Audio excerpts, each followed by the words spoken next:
Kota Palembang memiliki banyak bangunan cagar budaya yang masih belum terekspos.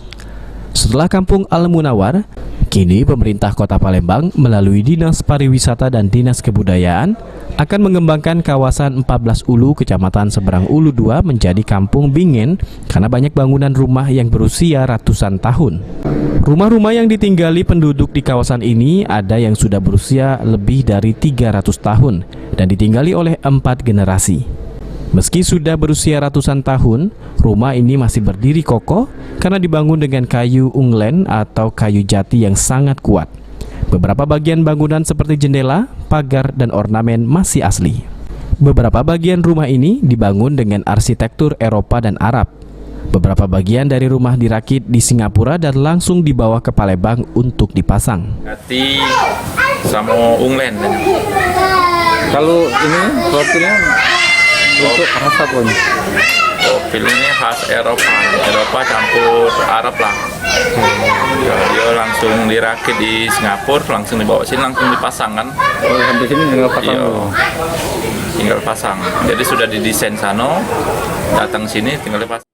Pemerintah Kota Palembang melalui Dinas Pariwisata, Dinas Kebudayaan, Camat Seberang Ulu 2, staf khusus wali kota akan menjadikan kawasan ini sebagai Kampung Bingen. Untuk menarik wisatawan berkunjung, kawasan ini akan dipercantik dan akses juga akan dibangun. Nantinya kawasan ini juga akan dimasukkan dalam paket wisata Kota Palembang, terutama menyambut wisatawan saat perhelatan Piala Dunia U20.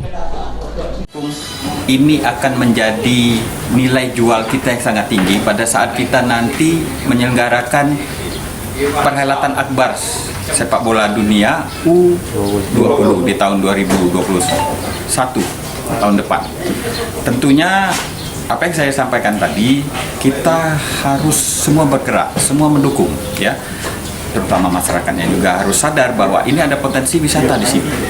Ya, kita lihat ada mungkin faktor-faktor yang memang harus kita berikan edukasi ke masyarakat sini. Bangunan rumah yang berusia ratusan tahun ini telah didaftarkan dalam Cagar Budaya Nasional dan akan direvitalisasi untuk menambah keindahan dan menarik wisatawan. Bahkan bahwa ada 12 di sini di data spasial kami sudah terdaftar di registrasi Cagar Budaya Nasional. Jadi ini sudah terdaftar semua rata-rata rumah-rumah limas sini, dan kedepannya mungkin kita bersama-sama dengan OPD lain atau dengan CSR bisa merevitalisasi. Aprianto, PAL TV.